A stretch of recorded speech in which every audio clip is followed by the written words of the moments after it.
ਦੱਸਦੀ ਹੈ ਕਿ ਚੰਡੀਗੜ੍ਹ ਨਗਰ ਨਿਗਮ ਦੀ ਪਹਿਲੀ ਬੈਠਕ ਸ਼ੁਰੂ ਹੋ ਚੁੱਕੀ ਹੈ ਜਿਸ ਦੇ ਵਿੱਚ ਨਿਗਮ ਦਫ਼ਤਰ ਪਹੁੰਚੇ ਨੇ ਰਾਜਪਾਲ ਬਨਵਾਰੀ ਲਾਲ ਪੁਰੋਹਿਤ। ਸੋ ਦੱਸਦੀ ਹੈ ਕਿ ਵੱਡੀ ਖਬਰ ਇਸ ਵਕਤ ਦੀ ਨਗਰ ਨਿਗਮ ਦੀ ਪਹਿਲੀ ਜਿਹੜੀ ਬੈਠਕ ਹੈ ਉਹ ਸ਼ੁਰੂ ਹੋ ਚੁੱਕੀ ਹੈ। ਸੋ ਬੀਤੇ ਦਿਨੀ ਜੇਕਰ ਗੱਲ ਕੀਤੀ ਹੈ ਤਾਂ ਨਵੇਂ ਮੇਅਰ ਨੂੰ ਨਿਯੁਕਤ ਕੀਤਾ ਗਿਆ ਸੀ ਚੰਡੀਗੜ੍ਹ ਦੇ, ਤੇ ਉੱਥੇ ਹੀ ਹੁਣ ਪਹਿਲੀ ਜਿਹੜੀ ਪਲੇਠੀ ਬੈਠਕ ਹੈ ਉਹ ਸ਼ੁਰੂ ਹੋ ਚੁੱਕੀ ਹੈ। ਤਾਂ ਨਿਗਮ ਦਫ਼ਤਰ ਪਹੁੰਚੇ ਨੇ ਰਾਜਪਾਲ ਬਨਵਾਰੀ ਲਾਲ ਪੁਰੋਹਿਤ। ਤਾਂ ਚੰਡੀगढ़ नगर निगम की पलेठी मीटिंग है जी वो शुरू हो चुकी है। बहुत बड़ा लाभ कॉरपोरेशन को और यहाँ के सिटीजन्स को मिलेगा सर। आखिरी विषय सर मैं एक आपके सामने लाना चाहूँगा सर, म्यूनिसिपल कॉरपोरेशन सर, सड़कें और हॉर्टिकल्चर 75% से ज़्यादा हमारे पास है सर। ये लोगों में बड़ी कन्फ्यूजन भी रहती है कि सर कुछ सड़कें और कुछ पेड़ एडमिनिस्ट्रेशन के पास हैं सर। अगर ये पूरा का पूरा एक ही संस्था के पास आ जाए जिसमें लोगों को भी क्लैरिटी रहेगी सर कि सारा हॉर्टिकल्चर और सड़कें एक के पास हैं। आज क्या होता है, कोई सड़क टूटी होती है सर, हमारे पार्षदों को फ़ोन आते हैं कि ये सड़क टूटी हुई है।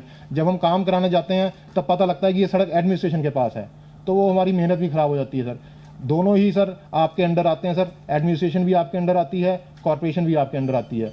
जो जिसमें सक्षम है, जिसमें जिसकी एक्सपर्टाइज है, वो डिपार्टमेंट 100% उसी के पास होने चाहिए, जिससे हमें भी कोई दिक्कत ना हो और जनता को भी ये पता होना चाहिए कि ये दो डिपार्टमेंट कॉर्पोरेशन के हैं, ये डिपार्टमेंट एडमिनिस्ट्रेशन के पास है सर। बीच बिचाले लटकने से सबको परेशानी होती है सर। यही जो कुछ विषय मैं आपके ध्यान में आज रखना चाहता था सर, और आपसे यही आशा चाहता हूँ। बड़े प्यार से और आदर के साथ हमारा स्वागत किया, उसके लिए आपको सभी को बहुत बहुत मैं धन्यवाद देता हूँ।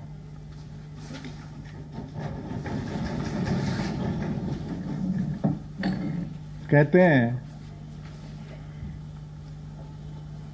मेरा एक रेजिम अलग था, मेरे सामने दूसरी पीढ़ी बैठी है। मुझे मेरा समय याद आता है। 75-70 पीरियड में पब्लिक लाइफ में काम किया था, एमएलए रहे, 2 बार एमएलए रहे हम, और उसी पीरियड में कुछ समय के लिए मिनिस्टर रहे। और जब हम मिनिस्टर थे महाराष्ट्र में, तो हमारे पास डिपार्टमेंट भी अर्बन डेवलपमेंट, हाउसिंग और स्लम्स था। इसी से हम जुड़े हुए हैं। सार्वजनिक जीवन में जनप्रतिनिधियों के ऊपर कितना प्रेशर होता है, इसकी मुझे पूरी जानकारी भी है, पूरा अनुभव भी है।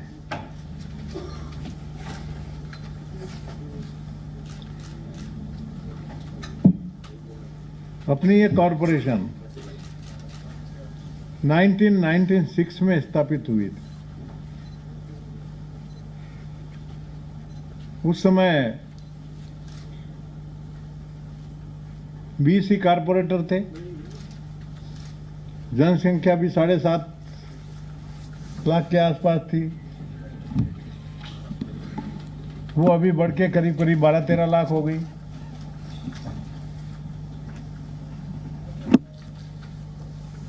और 20 कारपोरेटर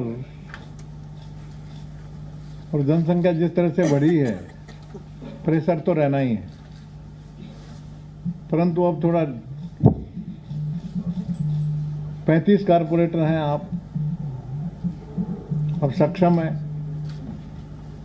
मिलके काम करना। मैं हमेशा कहता हूं डेमोक्रेसी का पाया ही मजबूत तभी होगा जब हम सब मिलकर काम करेंगे। यही कंसेप्ट है जो संविधान में बना है। बाबा साहब आम्बेडकर ने जो संविधान दिया है, ठीक है, चुनाव यदि होता है, कुछ में कुछ कटुता भी फैल जाती है, कुछ बातें भी होती है, पर वो भूलने की रहती। उसके बाद में यदि काम करना है, सभी का लक्ष्य एक है, चाहे विरोधी पक्ष में बैठे हों, चाहे सत्ता पक्ष में बैठे हों, लक्ष्य तो एक ही है कि चंडीगढ़ की जनता की हमको सेवा करनी है। और माध्यम हमारा ये राजनीति में आके माध्यम हमारा है कॉरपोरेशन के माध्यम से। और जब आए हैं आप चुनाव में खड़े भी हुए हैं, आप सभी ने निर्धार भी किया है, मन में भी निर्धार किया है कि हम सेवा करेंगे। ये तो आप यंग हैं, ये तो आपकी शुरुआत है। यदि डेडिकेशन से, ईमानदारी से सेवा करेंगे, then you will become the darling of the people. लोग आप पर न्यौछावर हो जाएंगे, ये निश्चित है। मैं मेरा ही उदाहरण लेता हूं। I was born in Rajasthan, with my family migrated to Maharashtra, Nagpur। Hindi साइडर बेल्ट था ही नहीं, महाराष्ट्रियन, पर उसमें भी लोगों का प्यार जीता हमने हमारे काम से। एक बार नहीं, 2 बार हमको विधानसभा में भेजा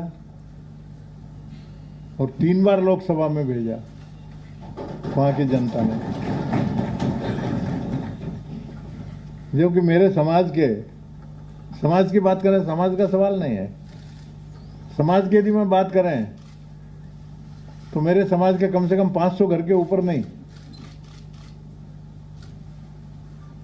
2,500-3 हजार लोग होंगे मेरे समाज के नागपुर में। 14 लाख की पॉपुलेशन में उसमें। तो काम यदि आप करेंगे, सेवा करेंगे, आपको भी आनंद आएगा। और है किस लिए? ये तो पहली सीढ़ी है, आगे तो बहुत आगे जाना है आपको। इसमें सबसे पहला है सच्चाई के साथ में निस्वार्थ सेवा की तैयारी करिए। मैं तो कहता हूं मिलके करिए। कमियां सब में रहती है, हम भगवान तो है नहीं कि हमारे में कुछ भी कमी नहीं है। कमियां रहती हैं माइनस